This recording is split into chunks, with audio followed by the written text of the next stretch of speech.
ಎಲ್ಲರಿಗೂ ನಮಸ್ಕಾರ. ನನ್ನ ಹೆಸರು ರಾಜೀವ್ ಶೆಟ್ಟಿ ಎಂ.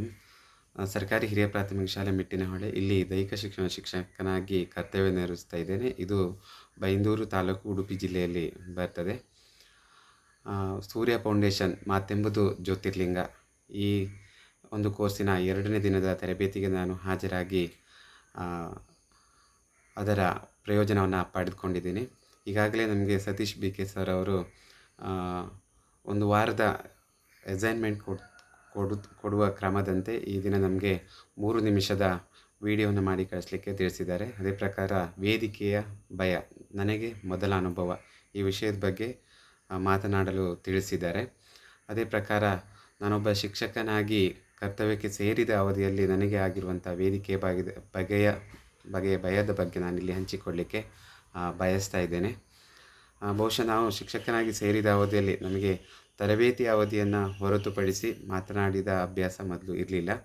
ಅದು ಶಾಲೆಗೆ ಸೇರಿದ ನಂತರ ಶಾಲೆಯಲ್ಲಿ ಆಗಿರುವಂಥ ರಾಷ್ಟ್ರೀಯ ಹಬ್ಬಗಳಿರ್ಬೋದು ಅಥವಾ ವಾರ್ಷಿಕೋತ್ಸವ ಇರ್ಬೋದು, ಇದರಲ್ಲಿ ಎಲ್ಲ ಶಿಕ್ಷಕರು ಸಭೆಯನ್ನು ಸೇರಿ ಇಂಥವರಿಗೆ ಇಂಥ ಕಾರ್ಯಕ್ರಮ ಅಂತ ನಾವು ಹಂಚಿಕೊಂಡಾಗ ನಮಗೆ ಬಂದಿರುವಂಥ ಸಭಾ ಕಾರ್ಯಕ್ರಮದ ನಿರೂಪಣೆ ಇರ್ಬೋದು ಅಥವಾ ಸ್ವಾಗತ ಭಾಷಣ ಇರ್ಬೋದು ಅಥವಾ ಬಹುಮಾನ ವಿತರಣೆಯ ವಾಚನ ಇರ್ಬೋದು ಅಥವಾ ಧನ್ಯವಾದ ಸಮರ್ಪಣೆ ಇರ್ಬೋದು, ಈ ಕಾರ್ಯಕ್ರಮಕ್ಕೆ ನಮಗೆ ಯಾವುದೇ ಪೂರ್ವ ಮಾಹಿತಿ ಇಲ್ಲದೇ ಇರೋದ್ರಿಂದ ನಾವು ಅದರ ಬಗ್ಗೆ ಪೂರ್ವ ತಯಾರಿಗಾಗಿ ಸಾಕಷ್ಟು ಹೆಣಗಾಡ್ತಾ ಇದ್ದೆ.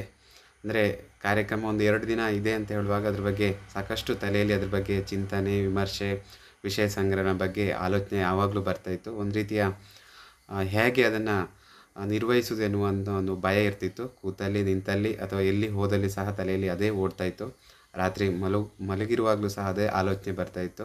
ಅಂದರೆ ನಮಗೆ ಆ ಕಾರ್ಯಕ್ರಮದ ದಿನದವರೆಗೆ ಅದರ ಬಗ್ಗೆ ಒಂದು ರೀತಿಯ ಭಯ ಆ ಟೈಮಲ್ಲಿ ನನಗೆ ಇರ್ತಾಯಿತ್ತು. ಈ ಒಂದು ಭಯವನ್ನು ಕ್ರಮೇಣ ನಾನು ಕಡಿಮೆ ಮಾಡ್ಕೊಳ್ತಾ ಬಂದೆ. ಆನಂತರ ಇವತ್ತಿಗೂ ಸಹ ನಾವು ಶಾಲೆಯಲ್ಲಿ ಯಾವುದೇ ಕಾರ್ಯಕ್ರಮ ಇದ್ದರೂ ಮಾತನಾಡುವಾಗಲೂ ಸಹಿತ ಒಂದು ರೀತಿಯ ಭಯ ಇದ್ದೇ ಇದೆ. ಯಾಕಂದರೆ ವಿಷಯ ಸಂಗ್ರಹಣೆಯ ಅಲ್ಲಿ ಮಾಡಿಕೊಂಡು ಸಹಿತ ವೇದಿಕೆಗೆ ಬಂದಾಗ ಅದು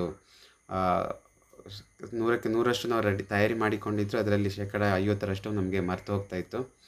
ಈ ಮರೆತು ಹೋಗಲಿಕ್ಕೆ ಪ್ರಮುಖ ಕಾರಣವೇ ನಮ್ಮ ವೇದಿಕೆಯ ಭಯ ಅಥವಾ ವೇದಿಕೆಯ ಕೀಳಿರಿಮೆ ಅಂತ ಹೇಳಲಿಕ್ಕೆ ನಾನು ಬಯಸ್ತಾ ಇದ್ದೇನೆ. ಯಾಕಂತ ಹೇಳಿದರೆ ಈ ಸೂರ್ಯ ಫೌಂಡೇಶನ್ ಮಾತೆಂಬುದು ಜ್ಯೋತಿರ್ಲಿಂಗ ಕಾರ್ಯಕ್ರಮಕ್ಕೆ ನಾನು ಸೇರಿಕೊಳ್ಳಲಿಕ್ಕೆ ಪ್ರಮುಖವಾದ ಕಾರಣವೇ ಈ ಭಯವನ್ನು ನಿವಾರಿಸಿ ನಾನೊಬ್ಬ ಅತ್ಯುತ್ತಮ ಭಾಷಣಕಾರ ಅಥವಾ ನಿರೂಪಣೆಯನ್ನು ನಿರ್ವಹಿಸಬೇಕು, ಶಾಲೆಯನ್ನು ಹೊರತುಪಡಿಸಿ ಸಾರ್ವಜನಿಕ ಸಭೆ ಸಮಾರಂಭಗಳಲ್ಲಿ ಭಾಗವಹಿಸಬೇಕೆನ್ನೋ ಉದ್ದೇಶದಿಂದ ಈ ಕಾರ್ಯಕ್ರಮಕ್ಕೆ ಸೇರಿಕೊಂಡಿದ್ದೇನೆ. ಆದರೆ ಈ ವಿಡಿಯೋ ಮಾಡುವಾಗಲೂ ಸಹ ಹಾಗೆ ನನಗೆ ಒಂದು ರೀತಿ ಕೀಳಿರಿಮೆ ಭಾವನೆ ಇದೆ. ನಮ್ಮ ಸರ್ ಅವರು ನಮ್ಮ ಭಾಷಣದ ಬಗ್ಗೆ ಏನು ಕಮೆಂಟ್ ಮಾಡ್ತಾರೆ ಅಥವಾ ಏನು ತಪ್ಪೊಪ್ಪುಗಳನ್ನು ಹೇಳ್ತಾರೆ ಎನ್ನುವ ಕುತೂಹಲ ನನ್ನಲ್ಲಿದೆ. ಆ ಕುತೂಹಲವನ್ನು ತೀರಿಸಿಕೊಂಡು ಸರ್ ಅವರ ಮೌಲ್ಯಮಾಪನದ ಮೂಲಕ ನಮ್ಮಲ್ಲಿ ಈ ಭಾಷಣದಲ್ಲಿರುವಂಥ ಲೋಪದೋಷಗಳನ್ನು ಮುಂದಿನ ಹಂತಗಳಲ್ಲಿ ಸರಿಪಡಿಸಿಕೊಳ್ಳಲಿಕ್ಕೆ ನಾನು ಈ ಒಂದು ಕೋರ್ಸಿನ ಮೂಲಕ ಇಷ್ಟಪಡ್ತಾ ಇದ್ದೇನೆ.